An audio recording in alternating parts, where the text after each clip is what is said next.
China കാണുന്നില്ലേ? അതേ ism പറഞ്ഞു വന്നതാണല്ലോ. ഇപ്പോ ഇസം പറഞ്ഞിരിക്കണില്ലല്ലോ, ഫാസ്റ്റായിട്ട് മുന്നോട്ട് പോയില്ലേ. ഇനി പഴയ ഗിയറിലിട്ട് പോകാൻ കഴിയില്ല. ഇനി മുന്നിലേക്ക് തന്നെ പോകേണ്ടി വരും അവർക്കും, അല്ലാതെ പറ്റുമെന്ന് തോന്നുന്നില്ല. ഇനി ഇസം പറഞ്ഞിരിക്കേണ്ട കാലം കഴിഞ്ഞു എന്ന് എല്ലാവരും അവർക്കും മനസ്സിലായി.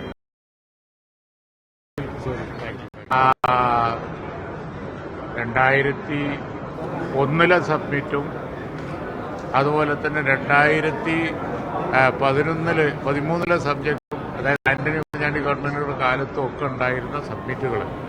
ആദ്യത്തേത് വാജ്പേയി ഉദ്ഘാടനം ചെയ്തതാണ്, രണ്ടാമത് മൻമോഹൻ സിംഗ് ഉദ്ഘാടനം ചെയ്തതാണ്. ഇവന്റുകളൊക്കെ വൻ സംഭവങ്ങൾ തന്നെയായിരുന്നു. വന്ന പ്രപ്പോസൽസൊക്കെ അതുപോലെ തന്നെ വളരെ നല്ല പ്രപ്പോസൽസ് ആയിരുന്നു. ഇതും അതേപോലെ തന്നെ നല്ല ഇവന്റ് തന്നെയാണ്. വന്ന പ്രപ്പോസലുകളൊക്കെ വളരെ നല്ലതാണ്. അത് എത്രത്തോളം പ്രാക്ടിക്കലാക്കാൻ കഴിയും എന്നതാണ് ക്വസ്റ്റ്യൻ. കഴിഞ്ഞ കാലങ്ങളിൽ വന്ന പ്രപ്പോസൽസ് എത്രയോ പ്രാവർത്തികമായി. 2001 ആണ് IT രംഗത്ത് ഇപ്പോൾ കാണുന്ന ഇൻഫ്രാസ്ട്രക്ചറുകളൊക്കെ വന്നത്. ഇൻഫോ പാർക്കും അതേപോലെ തന്നെ മറ്റ് പലതും, മെട്രോ അതുപോലെ പലതും വന്നത് എടുത്തു കാണിക്കാനാണെന്ന് ധാരാളമുണ്ട്. ഞാൻ 91 കാര്യം പറഞ്ഞു, കിൻഫ്ര. ഇപ്പോൾ ഒരു പക്ഷേ കേരളത്തിലെ ഏറ്റവും അധികം വ്യവസായങ്ങൾ വരുന്നത് കിൻഫ്ര പാർക്കുകളിലാണ്. അത് ഇതുപോലെയുള്ള ശ്രമങ്ങളുടെ ഫലമായി വന്നതാണ്. അപ്പോൾ കേരളത്തിൽ കഴിഞ്ഞ കാലങ്ങളിലൊക്കെയുള്ള ഇവന്റുകളും ശ്രമങ്ങളും ഒക്കെ ഫലം ചെയ്തിട്ടുണ്ട്. 2011 ഉമ്മൻചാണ്ടി ഗവൺമെന്റിന്റെ കാലത്ത് എന്തെല്ലാം കാര്യങ്ങൾ കേരളത്തിൽ മാറ്റങ്ങളുണ്ടായി. ഈ ഇവന്റും അതുപോലെ സമയമെടുക്കും. നമ്മൾ നാളെ 2 ദിവസം കഴിഞ്ഞ ഉടനെ തന്നെ എന്തായി MOU കാലത്തിൽ ചെയ്തിരുന്നു. അതിൽ എത്രയോ മെച്യൂർ ചെയ്തു.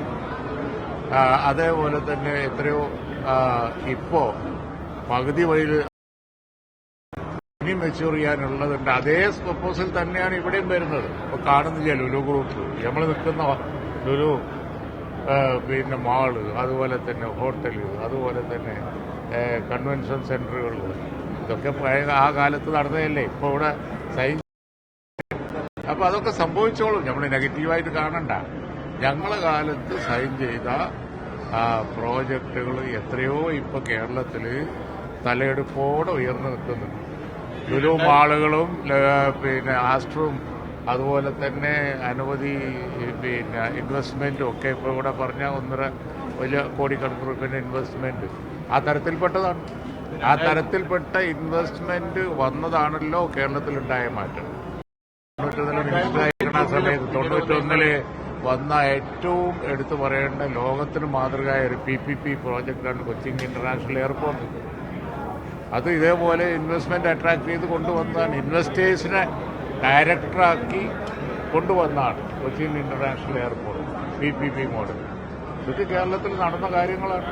2001 ജിമ്മിലും പിന്നീട് UDF കാലത്ത് നടന്ന എമർജിംഗ് കേരള, ഈ 2 ഘട്ടങ്ങളിലും ഉണ്ടായിരുന്ന കുറെ പ്രോജക്റ്റുകളെ അന്നത്തെ പ്രതിപക്ഷം എതിർത്തിരുന്നു.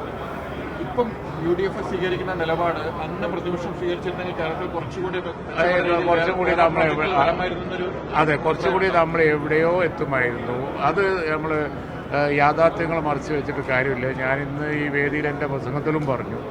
അതായത് 2001 ജിമ്മിൽ ആന്റണി കാലത്ത് വന്ന ആ പ്രോജക്റ്റുകൾ നമ്മൾ അതേ സ്പീഡിൽ കൊണ്ടുപോകാൻ നമുക്ക് കഴിഞ്ഞിരുന്നുവെങ്കിൽ, ഉദാഹരണമായിട്ട് നോക്കാം, നമ്മൾ എഡ്യൂക്കേഷൻ പ്രൈവറ്റിന് വേണ്ടി ഓപ്പൺ ചെയ്തപ്പോൾ എത്ര എഞ്ചിനീയറിംഗ് കോളേജുകളാണ് വന്നത്, എത്ര മെഡിക്കൽ കോളേജുകളാണ് വന്നല്ലോ.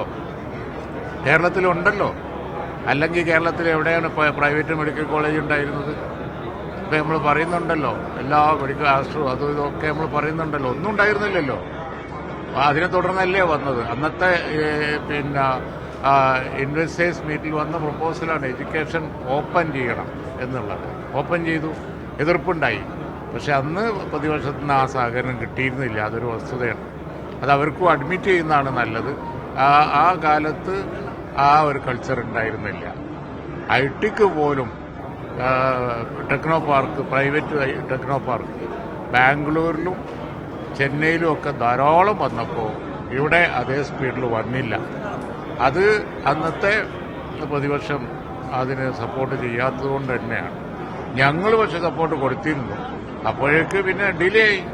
അതാണുള്ളത്. ഇപ്പൊ ഞങ്ങൾക്ക് സന്തോഷമേ ഉള്ളൂ. അപ്പൊ അതുകൊണ്ട് ഇപ്പോ സൈൻ ചെയ്ത MOUs ഒക്കെ മെച്യൂർ ചെയ്യട്ടെ എന്നാണ് ഞങ്ങൾ ആശംസിക്കുന്നത്. ഇപ്പോൾ ഈ പ്രതിപക്ഷം കാണിക്കുന്ന അതേ സ്നേഹം അടുത്ത് ഇവർ പ്രതിപക്ഷത്ത് വന്നാൽ ഉണ്ടാകണമെന്നുള്ളൊരു പ്രതീക്ഷ വെക്കുന്നുണ്ടോ? അല്ല, ആ പ്രതീക്ഷ തീർച്ചയായിട്ടും വെക്കുന്നുണ്ട്. കാലം കുറെ മാറി. എല്ലാ കാലത്തും അവർക്ക് ആ നിലക്ക് നിൽക്കാൻ കഴിയില്ല. ചൈന കാണുന്നില്ലേ, അതേ ഇസം പറഞ്ഞു വന്നതാണല്ലോ. ഇപ്പോ ഇസം പറഞ്ഞിരിക്കണില്ലല്ലോ, ഫാസ്റ്റായിട്ട് മുന്നോട്ട് പോയില്ലേ. ഇനി പഴയ ഗിയറിലിട്ട് പോകാൻ കഴിയില്ല. ഇനി മുന്നിലേക്ക് തന്നെ പോകേണ്ടി വരും അവർക്കും, അല്ലാതെ പറ്റുമെന്ന് തോന്നുന്നില്ല. ഇനി ഇസം പറഞ്ഞിരിക്കേണ്ട കാലം കഴിഞ്ഞു എന്ന് എല്ലാവരും അവർക്കും മനസ്സിലായി.